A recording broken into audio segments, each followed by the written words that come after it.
വാർത്തകളിലേക്ക്. അടിസ്ഥാന സൗകര്യമില്ലാതെ പീരിമേട്ടിലെ മോട്ടോർ വാഹന വകുപ്പിന്റെ ഡ്രൈവിംഗ് ടെസ്റ്റ് മൈതാനം. സ്ത്രീകളടക്കമുള്ള പരീക്ഷാർത്ഥികൾ എത്തുന്ന ഗ്രൗണ്ടിൽ പ്രാഥമിക കൃത്യം നിർവഹിക്കാനോ മഴയോ വെയിലോ ഏൽക്കാതെ കയറി നിൽക്കാനോ പോലുമുള്ള സൗകര്യമില്ല. വർഷങ്ങൾക്ക് മുമ്പ് മുൻ MLAയുടെ പ്രാദേശിക വികസന ഫണ്ടിൽ നിന്ന് 5 ലക്ഷം രൂപ ചിലവഴിച്ചാണ് ഗ്രൗണ്ട് നിർമ്മിച്ചത്. വണ്ടിപ്പെരിയാർ RTO ഓഫീസിന്റെ കീഴിൽ ഡ്രൈവിംഗ് ടെസ്റ്റ് പീരിമേട്ടിലാണ്.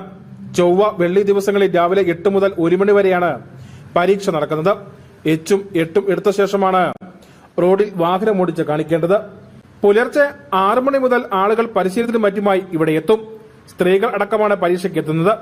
ഇവർക്ക് പ്രാഥമികത്വം നിർവഹിക്കാൻ പോലും സൗകര്യമില്ല. മഴ പെയ്താൽ കുടയില്ലെങ്കിൽ നനയുക മാത്രമേ നിവൃത്തിയുള്ളൂ.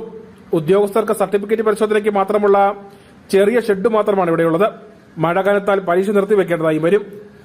പരീക്ഷാർത്ഥികളുടെ കൂടെ വരുന്നവർ മഴയും വെയിലുമേറ്റ് പരീക്ഷ തീരുവോളം നിൽക്കേണ്ടതായും വരും. ഇവിടെ ശുചിമുറിയും വിശ്രമ കേന്ദ്രവും വേണമെന്ന ആവശ്യത്തിന് വർഷങ്ങളുടെ പഴക്കമുണ്ട്. പീരിമേട്ടിൽ പ്രവർത്തിക്കുന്ന RTO ഓഫീസിനോടായി ബന്ധപ്പെട്ട് പീരിമേട് ഗസ്റ്റ് ഹൗസിന് സമീപമായി വണ്ടി ടെസ്റ്റിംഗ് ഗ്രൗണ്ട് നമ്മൾ നിർമ്മിച്ചിട്ടുണ്ട്. ആ പ്രദേശത്ത് ദിവസം തോറും 100 കണക്കിന് വണ്ടി ഓണർമാർ, വാഹനം ടെസ്റ്റ് ചെയ്യാനുള്ള ആളുകൾ, ഡ്രൈവിംഗ് ടെസ്റ്റിങ്ങിനുള്ള വനിതകൾ ഉൾപ്പെടെയുള്ള 100 കണക്കിന് ആളുകൾ എത്തുന്ന ഈ പ്രദേശത്ത് പ്രാഥമിക ആവശ്യങ്ങൾ നിറവേറ്റാനുള്ള യാതൊരു ക്രമീകരണമില്ല.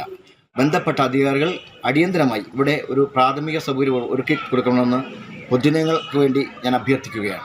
റവന്യൂ വകുപ്പിന്റെ ഉടമസ്ഥതയിലുള്ള സ്ഥലത്തെ പാറ പൊട്ടിച്ച് നീക്കിയ ശേഷം മോട്ടോർ വാഹന വകുപ്പിന് വിട്ടു നൽകിയ സ്ഥലത്താണ് മൈതാനി നിർമ്മിച്ചിരിക്കുന്നത്. പൂർണ്ണമായും ഭൂമി വിട്ടു നൽകാതെ മോട്ടോർ വാഹന വകുപ്പിന് ഉപയോഗിക്കാൻ മാത്രമാണ് റവന്യൂ വകുപ്പ് നൽകിയത്. അതിനാൽ മോട്ടോർ വാഹന വകുപ്പിന് പ്രാഥമിക സൗകര്യം ഉണ്ടാക്കാൻ കഴിയില്ല. റവന്യൂ വകുപ്പ് ഭൂമി ഉപയോഗിക്കാൻ വിട്ടു നൽകിയതിനാൽ അവരും അടിസ്ഥാന സൗകര്യം ഒരുക്കുന്നതിൽ പിന്നോക്കം പോവുകയാണ്. അടിയന്തരമായി ഡ്രൈവിംഗ് പരീക്ഷാ മൈതാനിയിൽ അടിസ്ഥാന സൗകര്യം ഒരുക്കണമെന്നാണ് പരീക്ഷാർത്ഥികളുടെയും ഡ്രൈവിംഗ് സ്കൂൾ അധികൃതരുടെയും ഉദ്യോഗസ്ഥരുടെയും ആവശ്യം. അതേസമയം പീരിമേട് ഗ്രാമപഞ്ചായത്തിന്റെ നേതൃത്വത്തിൽ ഇവിടെ അടിസ്ഥാന സൗകര്യങ്ങൾ ഒരുക്കാൻ നടപടിക്കായി തീരുമാനമെടുത്തിട്ടുമുണ്ട്.